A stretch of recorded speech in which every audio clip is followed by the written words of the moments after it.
We're walking, guys. Back at it. Let's get it. Let's get it. Gotta get this weight off, ready for the cruise. Hello. As always, love bugs, don't forget to like and subscribe. All right, guys. So I'm about to go on a walk. I think it's like a 5-mile track. Trying to get myself motivated to get back in shape because I've let myself go for the last few months. So excuse my face. I don't have any makeup on. My hair is all tied up because I'm about to go sweat. So it don't matter what I look like. It's the end result, right? So y'all come with me. Right now I'm trying to break away from this Yankees-Astros playoff game, game 3. So I'm gonna go walk and check the score while I'm out. Hopefully my Astros pull it off. H-Town for life. But I will update you guys when I am at the park.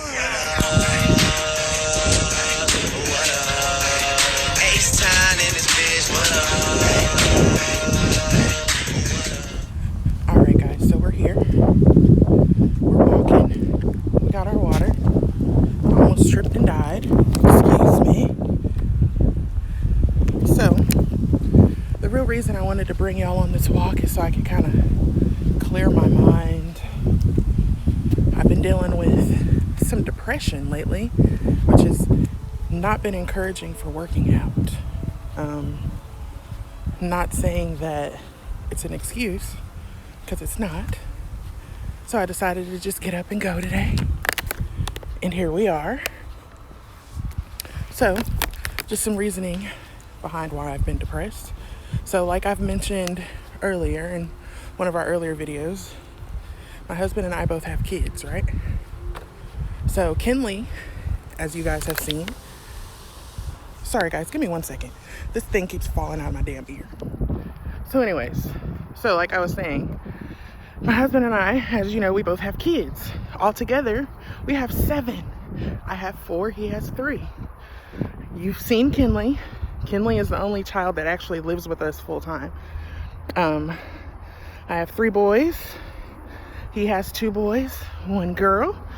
So we have lots of boys and 2 girls. One of the reasons that, like I said, the depression has been an issue is, so today is Tuesday, but last Tuesday was my youngest son's birthday. He turned 12, and just to give you, we'll do the backstory in a minute, but I didn't get a chance to talk to him. Instead, got some really bad news that he's ill. He lives with dad's side of the family. I'll get to that in a second, but he's ill. He has cancer apparently, and so prayers for Julian. And that was really devastating to find that out and not be able to talk to him. But the reason I wasn't able to talk to him, since it is October and it's National Domestic Violence Month, I'll tell you a little bit about my story that I really have never just really told a lot of people, only because, you know, being a victim of domestic violence is hard to get that stigma off of you. People tend to blame you for things that were kind of beyond your control. Sorry about the lighting, guys, I'm walking. But we'll say back in 2011, I was in a relationship that was not a productive one, an abusive one, you can say. I would say that it wasn't necessarily physical as much as it was mentally. I'm not going to say that there wasn't any physical abuse, but it was more mental than anything. And that was one of the first times, well, no, that was the first time I've ever been in a situation like that, where this person had my trust, went out of their way to do all these nice things for me, got me a car, helped me get an apartment that, you know, I wanted for me and the kids, and then took advantage of the situation and was abusive to all of us. So I ended up losing custody of my boys because of that situation. It's now 2019. Let's see, back in we'll say 2012, I believe. My oldest son has a different father than my youngest two. I was married previous to my youngest two boys' father. My oldest son, his grandmother took it upon herself to get the kids from the state because none of my family was in the position to do so. So she went ahead, she told me about it, which was great. You know, I was happy that they were with someone that I knew was going to be able to take care of them, provide for them, give them everything they needed. But since then, she's been crazy. Now, she won't talk to me. There's no updates on the kids. There's no birthday phone calls. There's nothing. I don't get to talk to them at all. So, she went from being a good Samaritan to being evil overnight. So, she adopted them because I was unable to get them back because the state decided to terminate my rights because I was unable to finish all the requested guidelines that they wanted. At that time, I was trying to get out of the relationship that I was in, start over, get a new car, find a place to live, all kinds of things, deal with depression over the fact that your kids are gone and they won't let you see them, dealing with the court case because I was implicated as well with injury to a child by omission, which was dropped because it was not my fault. So rights were terminated. My ex-husband's rights were terminated as well because he was incarcerated and he wasn't able to attend any of the court dates. So let's fast forward to now. They live with her. Since then, ex-husband is not incarcerated. He was the source that I was using in order to talk to them because any part of their grandmother's side of the family was not helping with letting me be in contact with the kids. Mind you, they already have been through enough physically and emotionally. So in my opinion, I don't understand the reasoning behind any of this. It just seems like more emotional abuse. But, you know, it's a power trip and I have no control over what can be done at this point. I'm just trying to find out where my youngest son is because he's in a hospital in Dallas and everybody refuses to tell me where. So the next step is I'm about to look up a list of hospitals in Dallas, call each and every one, see if I can find him because I'm not letting anybody keep me from my kids, regardless of if they're adopted now or not. They're my blood. They came from my body. And I don't feel I should be judged for a situation that they were not there to understand. I get it. You know, you want to protect the kids. That's all well and good. But there comes a point where you're harming them at some point.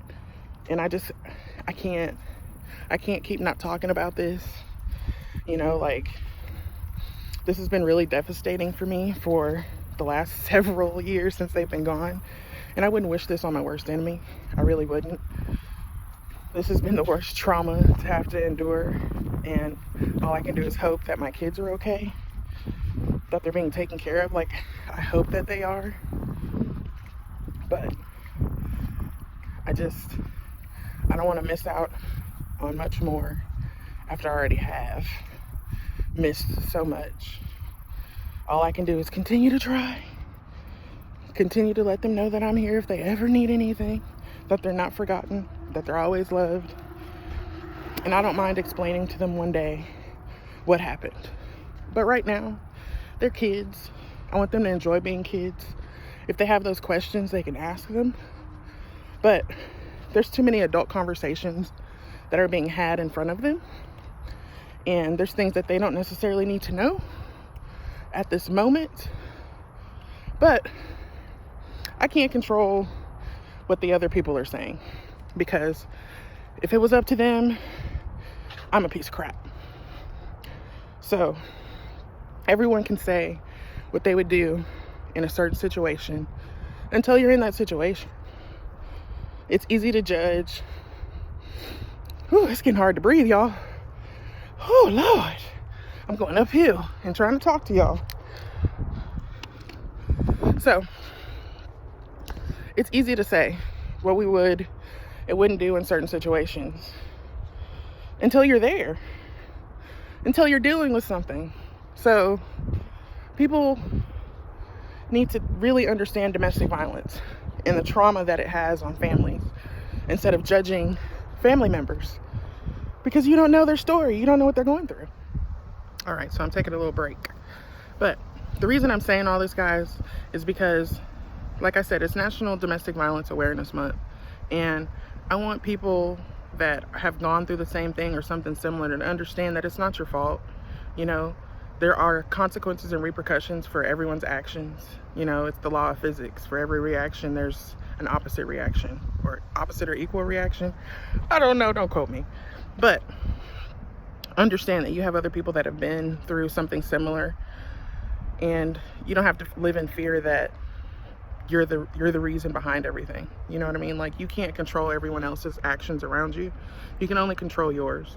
So I needed to get this off my chest and let people know, just so that they understood what was going on. I didn't want it to still be just something I keep inside, because I don't divulge a lot of information to a lot of people. I keep a lot of information to myself, and I've been holding myself accountable for everything because, you know, I'm the parent. So I never wanted this for my kids at all. If anything, I wanted them with me. I want to see them grow. I want them to see me grow. But hopefully I get the opportunity to make up for some of the time lost at some point. You know, I hate that anybody has to go through anything like this with separation from your kids. But we're going to try to turn this into a positive and grow from it. And hopefully it'll turn into something that, you know, was a positive instead of something that's so negative. I don't want to create a vicious cycle or anything like that. But just know you have people that you can talk to. If y'all need to, you can always drop comments below. I'm here to listen. You know, if I need an ear to talk to, I have people as well. But I need to get in the habit of releasing those negative things and actually talking to people instead of holding everything inside. So I just wanted you guys to know what's been going on. So stay strong. It is breast cancer awareness as well. So of course I'm repping for that. You guys keep my son Julian in your prayers. I'm hoping that everything works out for the best. Like I said, I'm going to be looking up some information to see if I can find him, because I definitely am not just going to sit around and do nothing. So just keep him in your prayers. You know, what type of cancer he has, I'm still trying to find out more information, all that good stuff. So, well, not good stuff because it's not good, but I'm trying to find out what's going on. But thank you guys for listening. I just needed an ear to chat with, so thank all of you guys, and I'll see you in our next video. Bye. Y'all, I've never been so excited to see my car in the distance. Oh, Lord. We are wrapping up this walk. We're about to go get us a salad from Chick-fil-A and go sit on the couch for a little bit until we have to go pick up the doodle. All right, guys. See you on the next one. Peace.